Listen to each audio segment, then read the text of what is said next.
Flamengo vence o Internacional de maneira absoluta e se classifica às quartas da Libertadores com autoridade. Flamengo agora volta as atenções para o Estudiantes de La Plata. Veja os confrontos das quartas de final da Libertadores. Flamengo vai contratar novos jogadores visando o título da América, ainda mais qualificação no elenco. Veja posições e novos nomes que podem surgir. Presidente do Inter fala besteira e eu quero tratar disso aqui com vocês. Fala galera boa, aqui é o Dieguinho Fly, esse é o canal RD Flanovel, e você é mais do que bem-vindo. Então já dá aquela moral, sextou galera. Então já dá aquela moral pra gente, se inscreve no canal se ainda não for inscrito, ativa o sino das notificações pra você não perder nada, comenta, compartilha, hypa, dá aquela moral pra gente, ó. Já quero fazer um convite pra vocês que a parada é a seguinte.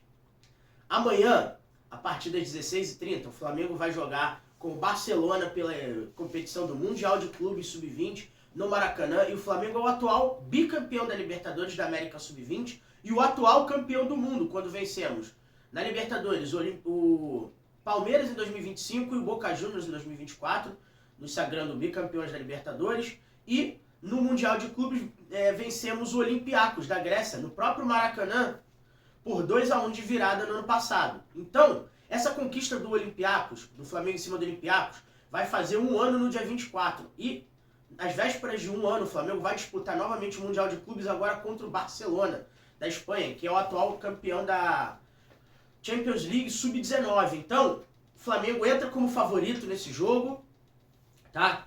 Vamos acompanhar o Flamengo amanhã, cerca de 23 mil ingressos foram vendidos, 25 mil ingressos, na verdade, foram vendidos para essa partida. E você ainda tem hoje e amanhã para comprar ingressos. Vamos apoiar os garotos do Ninho, vamos ter jogadores lá como Matheus Gonçalves, Lohan, João Vitor, que desceu, o zagueiro, para jogar essa partida pelo Sub-20. O Daniel Salles também vai ser o jogador da lateral direita titular. Amanhã eu vou trazer o pré-jogo e a provável escalação do Flamengo e do Barcelona também. Então, vou trazer um trabalho bem completo sobre o Sub-20. Vamos dar moral para o canal RD Flanovel e vamos dar moral também para o Flamengo no Maracanã. Eu e meu pai vamos estar lá a partir das 2 da tarde e vai ter entrevistas para o nosso canal. O canal ainda tem poucos inscritos comparado com os grandes canais que cobrem o Flamengo no dia a dia, mas aqui você é tratado com todo o carinho do mundo, com todo o respeito, e você é livre para falar o que quiser, desde que o faça com respeito e sem falar palavrão nas entrevistas, senão a gente não vai poder botar sua entrevista no ar, né, pai? Então, a parada é a seguinte, galera. Dá moral pra gente. Conto com vocês aí. Tá certo? E então vamos mudar de assunto e falar da parada que é a seguinte. O Flamengo jogando no Beira-Rio na quarta-feira. Não consegui gravar ontem pra vocês por causa da correria da faculdade. O Flamengo venceu o Internacional por 2-0 na Libertadores da América, faz oitavas de final, jogo de volta, com gols do Arrascaeta e do Pedro, que entrou no segundo tempo. O Flamengo foi absoluto e dominou a partida inteira. O Internacional só conseguiu produzir algo, sabe quando, pai? Ou não? Não. Não? Não calcula não? A única coisa que o Inter fez no jogo? Nenhuma. Fez. Tentar atrapalhar o Flamengo com aquela chuva de prata. No estilo Gal Costa, né? Fizeram chuva de prata, fizeram a gente esperar quase que poeticamente, como mas atrapalhou uma paráfrase em relação à música, né? Mas atrapalhou? Não, não atrapalhou não. Atrapalhou a própria torcida que estava inflamada, fazendo festa pro Internacional. Aí aquilo lá murchou a torcida do Inter, murchou o próprio time. Aprontaram como nunca e perderam como sempre. 2-0 Flamengo. O Flamengo ainda fez o gol no primeiro tempo com a Arrascaeta. O Flamengo foi absoluto, em resumo, né? O Flamengo no segundo tempo, já no final, Pedro fechou o placar. O Borré botou a bola na trave, mais por sorte dele, da bola ter batido nele, do que por qualidade técnica, que a gente sabe que o Borré tem, mas a passagem dele pelo Internacional não tem sido boa, né? Podemos dizer assim. E o Inter foi sumariamente eliminado da Libertadores. O Flamengo agora se classifica para nos dias 17 de setembro e 24 de setembro fazer jogos com Estudiantes La Plata. Acho que desde que eu me entendo por gente, é a primeira vez que eu vou presenciar um confronto entre Flamengo e Estudiantes La Plata. Nunca assisti o Flamengo em competições profissionais jogar com essa equipe. Se já jogou? Acredito que já, mas tem muito tempo. Então, Flamengo é o favorito, mas favoritismo não entra em campo. Os jogadores precisam jogar bola, precisam manter o ritmo e manter a pegada que tiveram nos 2 jogos, nos 3 jogos com o Internacional, a mesma pegada, a mesma seriedade. E o vencedor de Flamengo Estudiantes novamente vai à Argentina, sabia, pai? Não. Vai ser Racing e Vélez Sarsfield na outra semifinal. O Flamengo passando pelo Estudiantes, eu acredito que a gente, se Deus quiser, vai passar. Vamos pegar o Racing, que é o mais qualificado lá do outro lado. O Racing eliminou o Peñarol e o Vélez Sarsfield, sem dificuldade, eliminou o Fortaleza, aqui do nosso querido Nordeste brasileiro. Fortaleza que vem mal essa temporada, tem um grande time, mas essa temporada o planejamento foi mal feito. Desde a saída do Vojvoda, contrataram um técnico fraco, que é o Renato Paiva, desportivamente falando, é um técnico fraco. E, infelizmente, Fortaleza deve voltar à Série B de 2026. Tomara que não, mas aí já é problema deles e a gente vai acompanhar de longe essa história aí. Enfim, galera. Mas do outro lado da Libertadores tem confrontos equilibrados. O Palmeiras, ontem, que passou pelo Universitário de Deportes do Peru, vai jogar contra o River Plate, tá? E vão reeditar confrontos que povoaram a Libertadores nos últimos períodos aí, em semifinal, em quartas de final. E do outro lado nós temos o São Paulo, né, pai? Que eliminou o Atlético Nacional de Medellín, da Colômbia, nos pênaltis. É contra o Botafogo, pai? É. É? É, não. É, não? Me quebra. Faltou gás no fogão, é? É. Apagaram o fogão? É. A LDU passou, galera. 1 bi de dívida com jogadores não pagos.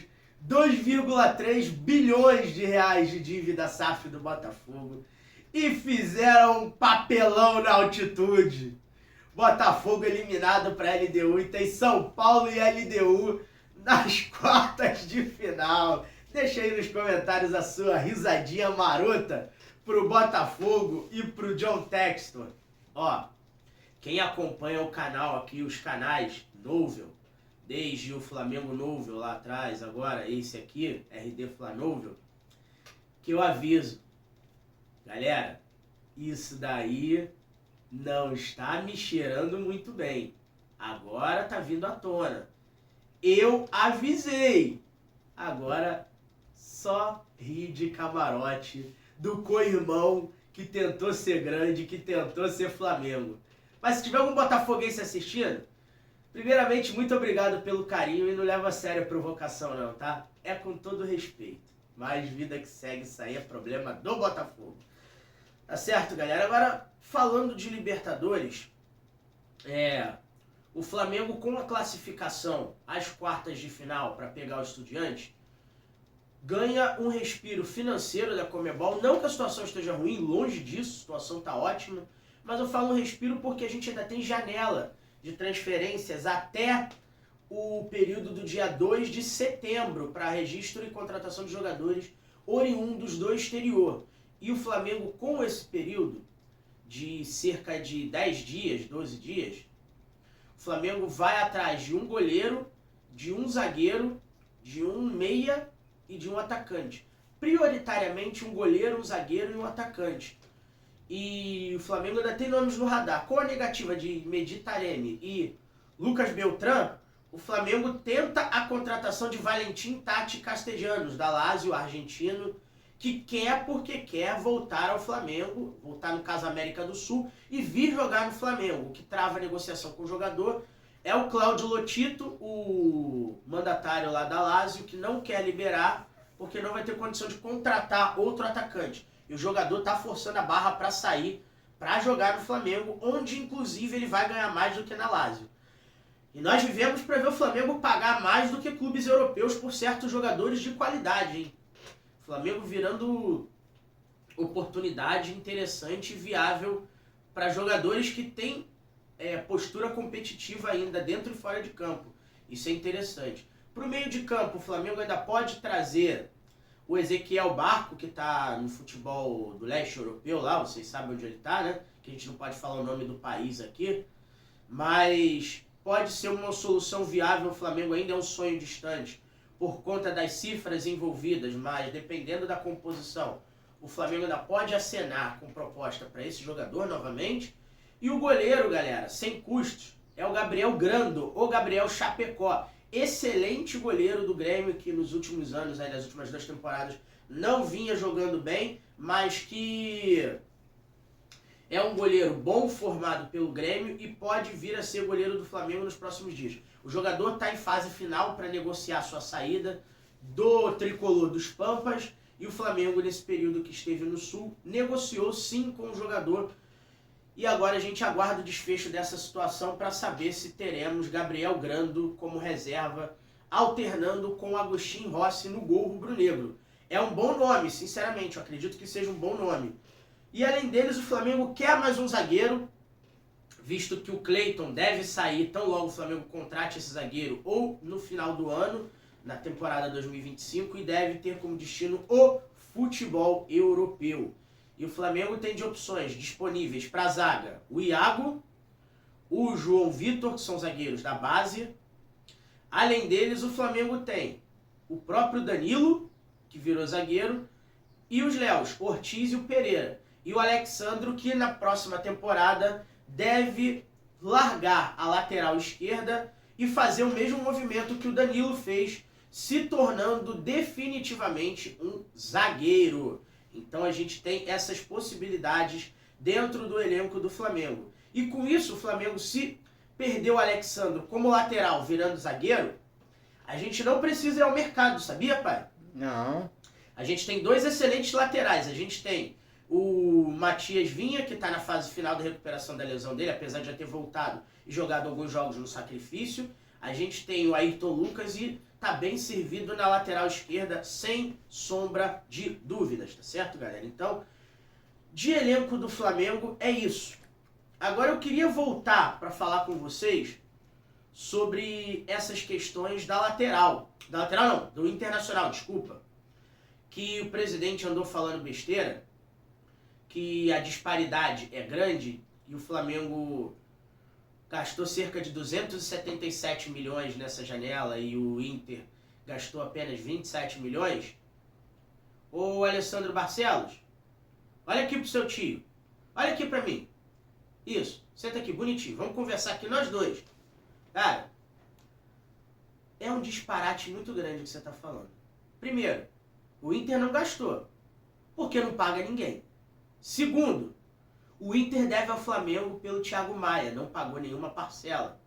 Terceiro, a sua gestão, ela é no mínimo vexatória, comparada inclusive e reclamada pela diretoria não, pela torcida do Internacional, pela torcida colorada. Então, você comete o mesmo erro que outros diretores e que outros técnicos cometem de subjugar o Flamengo. Quero lembrar aqui, o Renato Gaúcho, quando tomou 5 do Flamengo lá em 2019, com 200 milhões até eu, em 2021, eu disse, não, Renato, com 400 milhões, nem você. Outros dirigentes aí já falaram tanta besteira, menos. Pague as suas contas, faça o que o Flamengo fez, que aí você vai ter direito de falar, porque o Inter já foi exemplo de organização. E hoje, depois da gestão do Victório Pífero, que rebaixou o Inter lá em 2017, o Inter virou exemplo de chacota. E daqui a pouco caminha para ser um Corinthians, tá certo? Não sai desse vídeo sem deixar o seu like, se inscreve no canal se ainda não for inscrito, ativa o sininho das notificações para você não perder nada, comenta, compartilha, hype o vídeo, canal RD Flanúvel, saudações rubro-negras.